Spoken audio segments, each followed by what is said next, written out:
Baiklah, bismillahirrahmanirrahim. Assalamualaikum warahmatullahi wabarakatuh.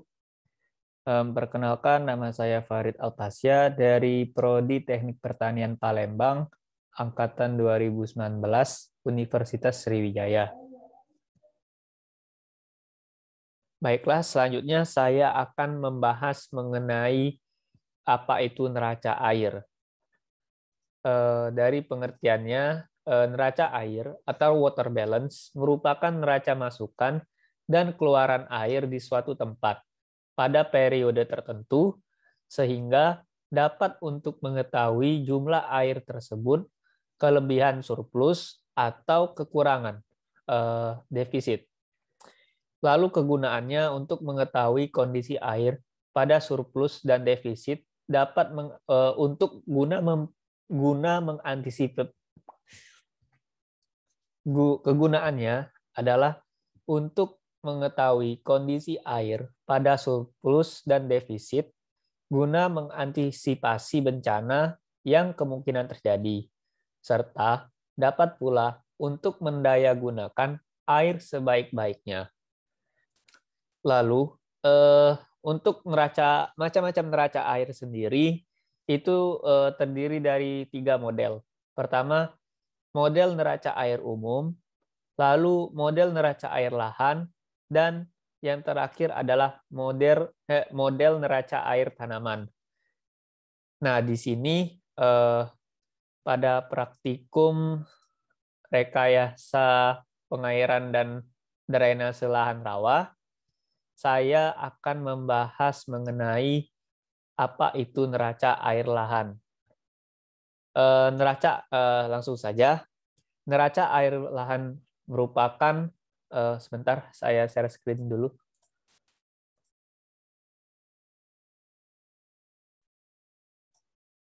Ya, neraca air lahan merupakan neraca air untuk penggunaan lahan pertanian secara umum.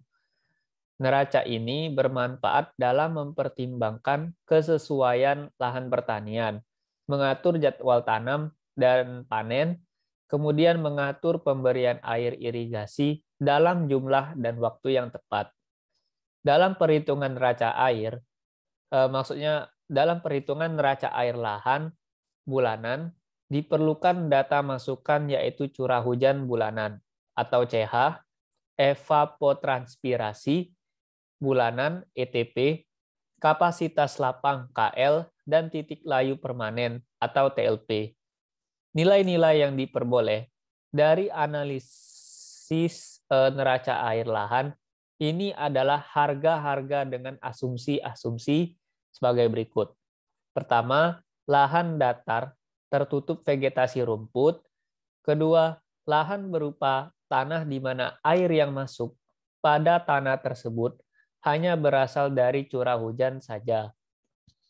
Dan yang terakhir, keadaan profil tanah homogen sehingga KL dan TLP mewakili seluruh lapisan dan hamparan tanah. Lalu, untuk mempermudahkan kita dalam dalam membantu perhitungan, dapat menggunakan kalkulator atau program software dari Microsoft Excel yang ada pada komputer atau laptop. Nah, di sini saya akan membahas juga mengenai perhitungan neraca air melalui soal sebagai berikut.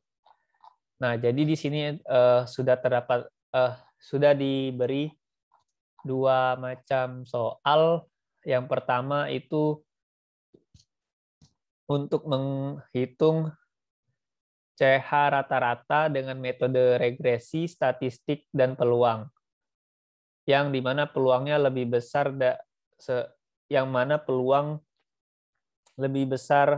dari 75%. Lalu yang kedua ini ada hitung neraca air lahan bulanan menggunakan metode Tory Weight. Lalu ini soal diminta untuk menggambarkan grafik yang mencantumkan bulan surplus dan defisit. Baiklah, kita langsung membahasnya saja.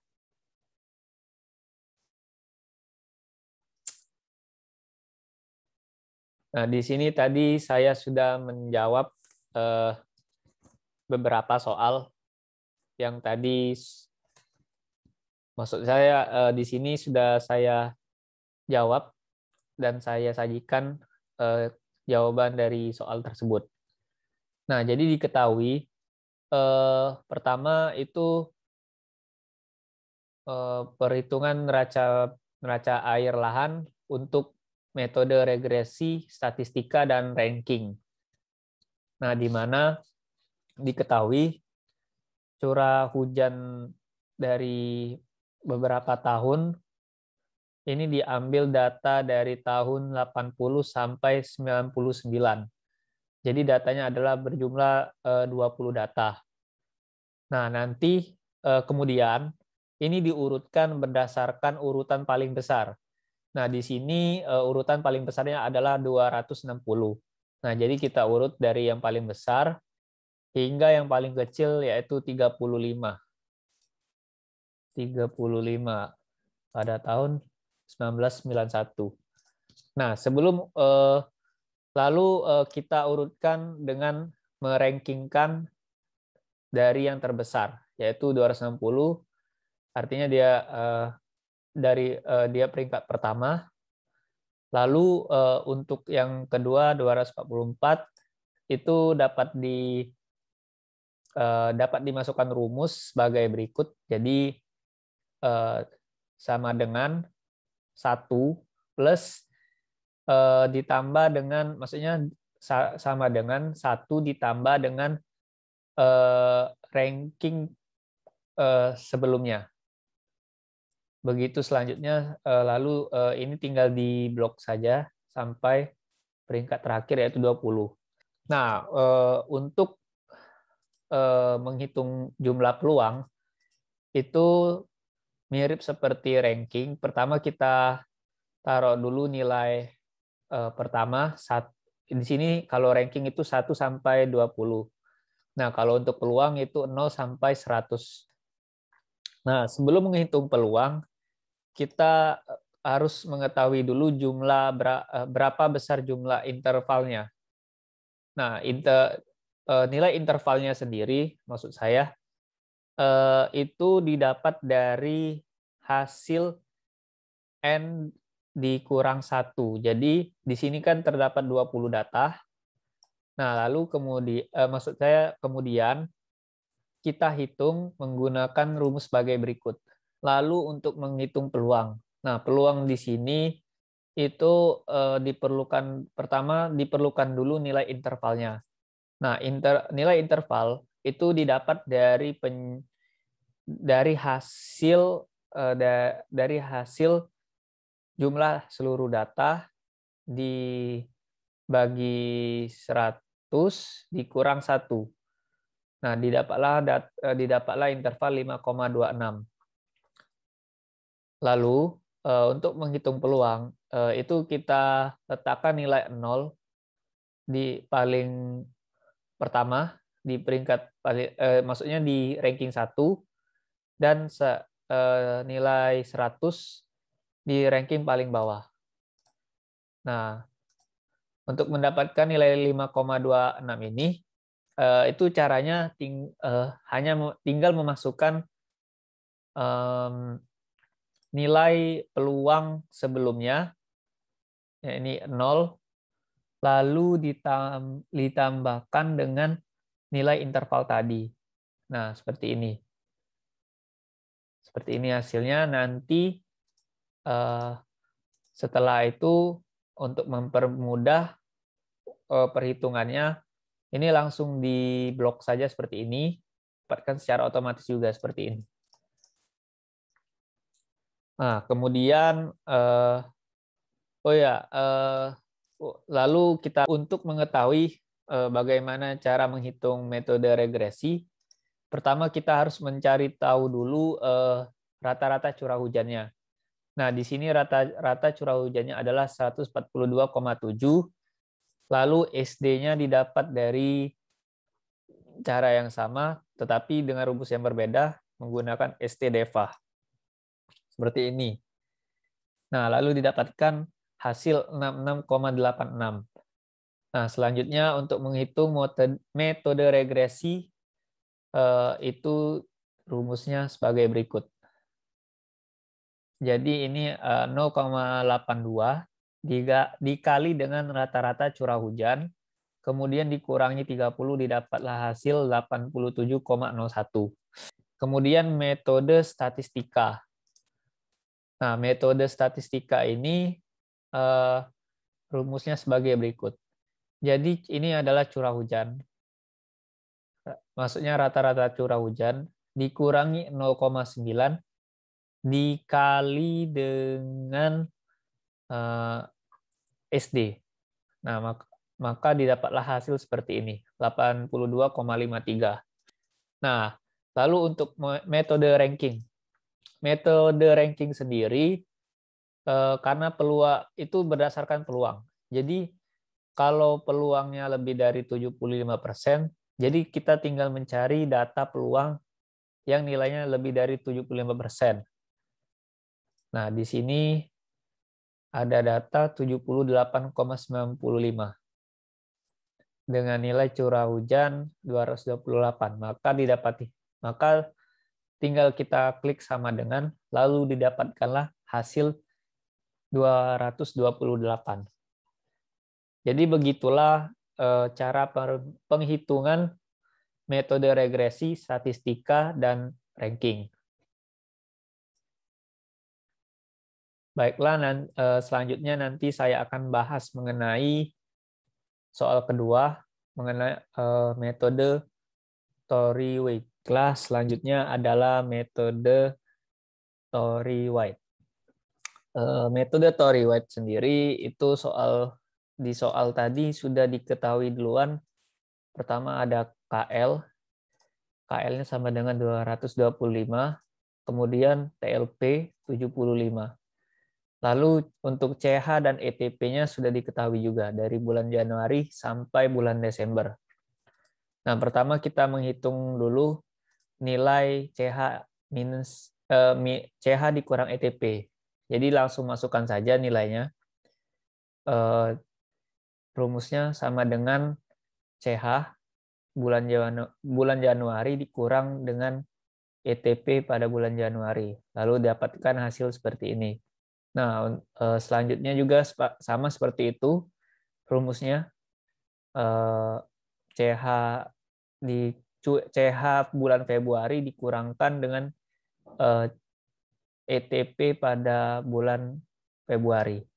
Begitu seterusnya sampai bulan Desember. Nah, lalu untuk menghitung APWL itu pertama karena nilai selanjutnya itu menghitung nilai APWL.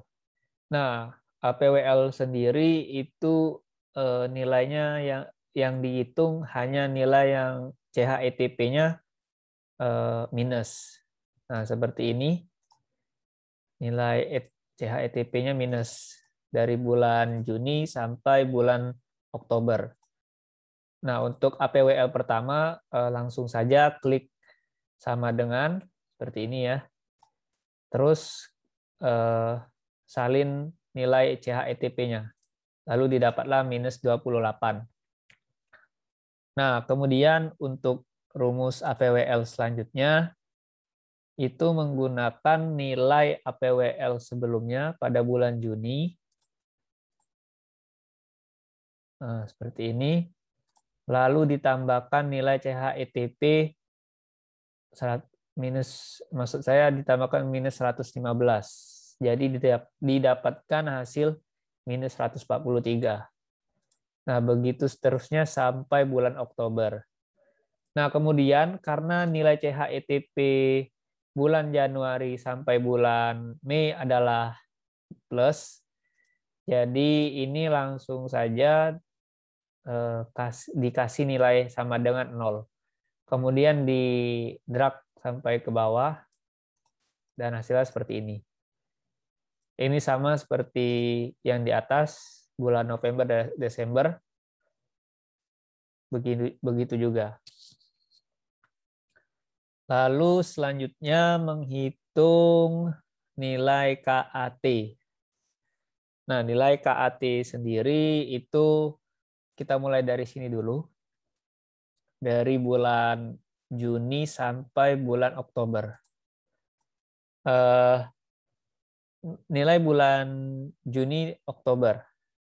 Rumusnya adalah KAT dikali TLP ditambah 1,004 dikurang 1,07381 dibagi AT pangkat APWL dikali AT.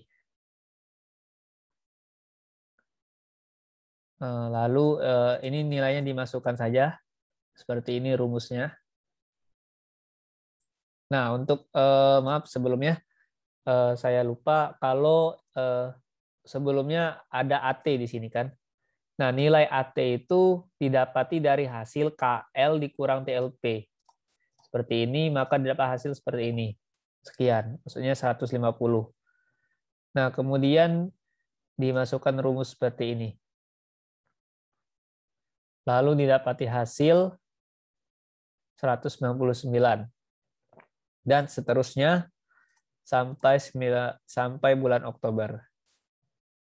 Nah, kemudian untuk di bulan Januari sampai bulan Mei,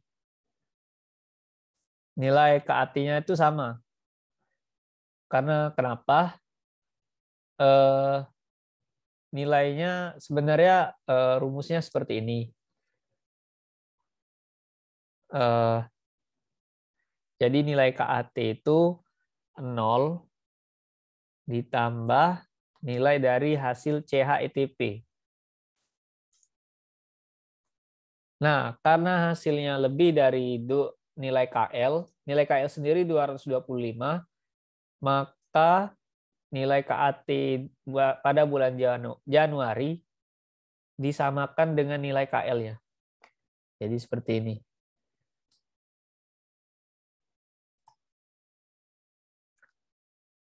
Lalu selanjutnya pada bulan Februari.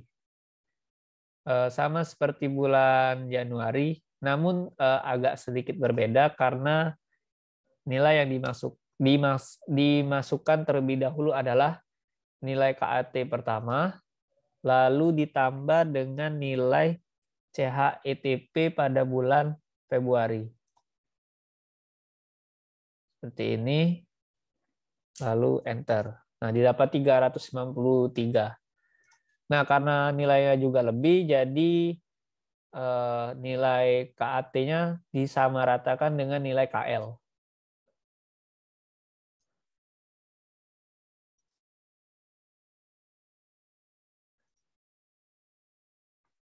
Lalu sama seperti bulan Maret, April, dan Mei, nilai dari CHETP-nya tadi sudah saya hitung itu lebih dari 225. Makanya nilainya disamakan dengan KL.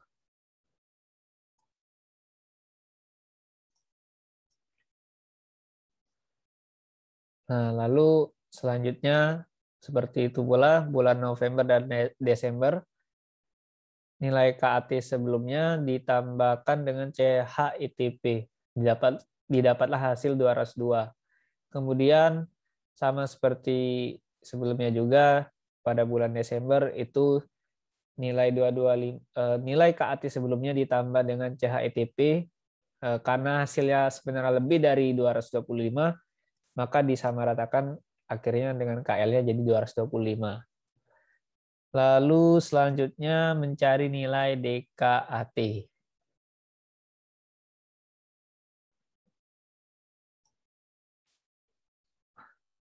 Nah, lalu untuk menentukan nilai DKAT-nya itu caranya mudah.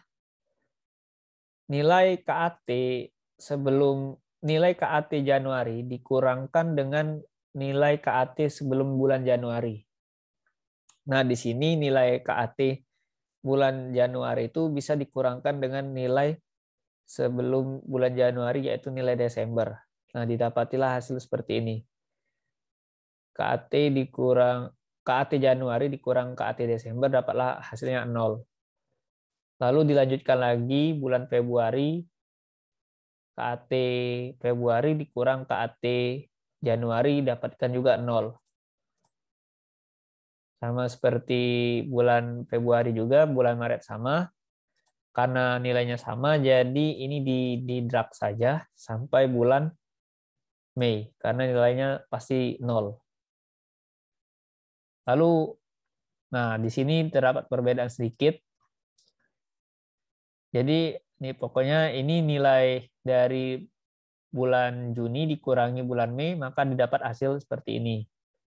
Sama seperti bulan sama seperti bulan Juni, maksudnya sama seperti bulan Juni, bulan Juli juga seperti itu. Sampai didapat hasil seperti ini.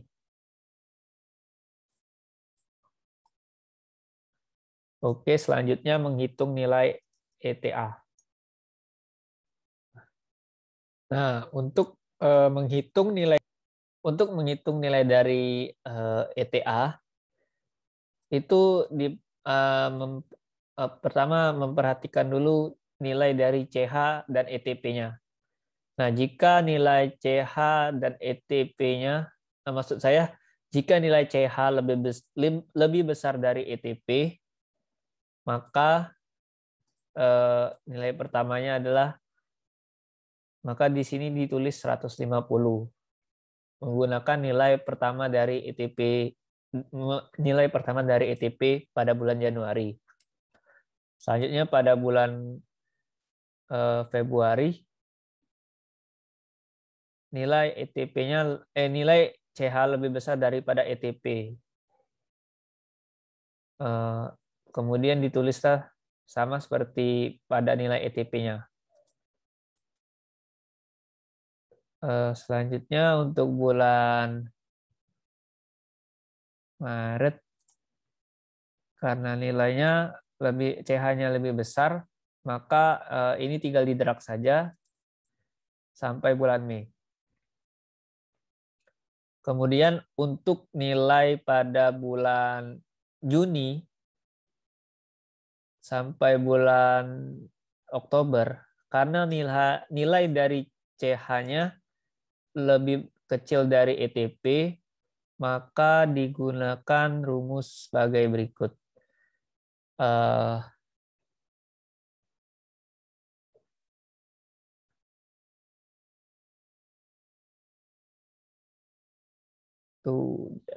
Jadi rumusnya adalah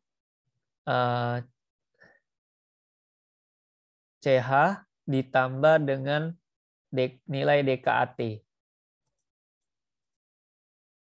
Nah, sampai di sini. Karena nilainya lebih kecil semua CH-nya dari ETP-nya, jadi di-drag saja didapatkan hasil seperti ini. Sama seperti ini juga, sampai bulan Oktober. Lalu untuk November dan Desember, nilai rumusnya sama menggunakan rumus awal seperti pada bulan Januari dan sampai bulan Mei.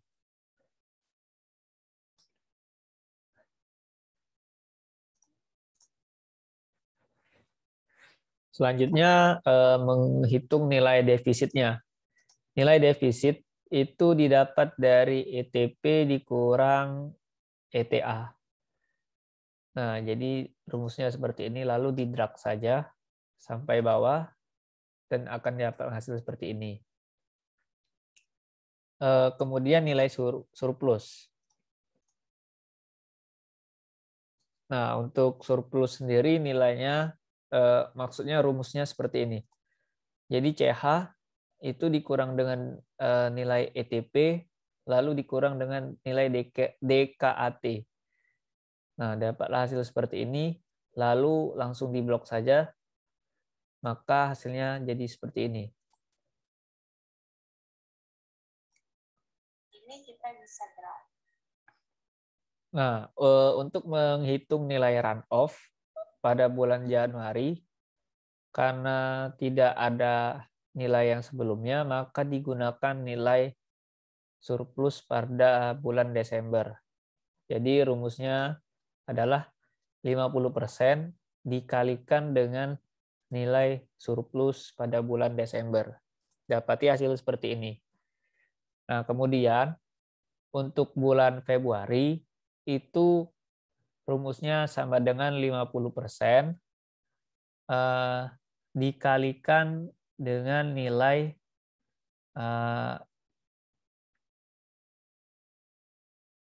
nilai surplus pada bulan Februari ditambah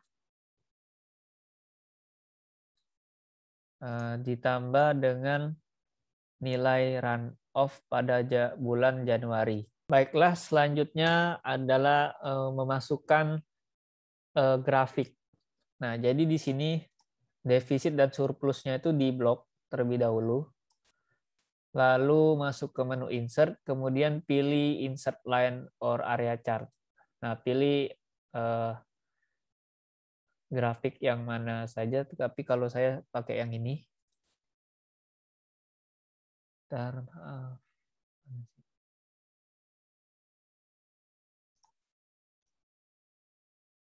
Kemudian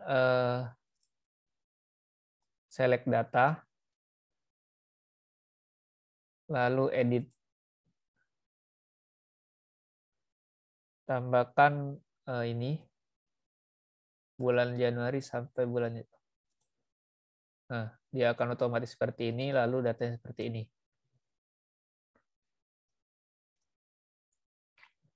Nah, lalu dikasih nama grafiknya. Namanya grafik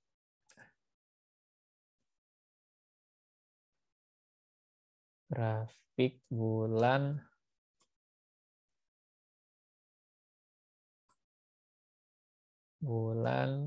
surplus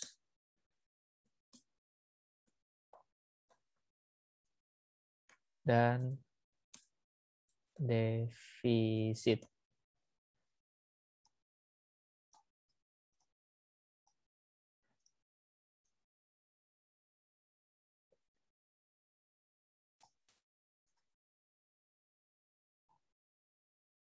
Nah, jadi seperti inilah hasilnya.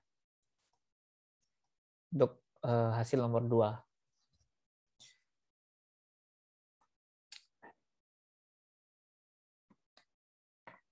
Jadi mungkin itu saja yang dapat saya sampaikan.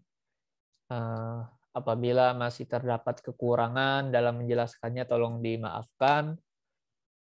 Jangan lupa kalau kalian suka dengan video ini tinggal tekan tombol like. Namun apabila kalian tidak menyukainya, tekan saja dislike. Oke, terima kasih.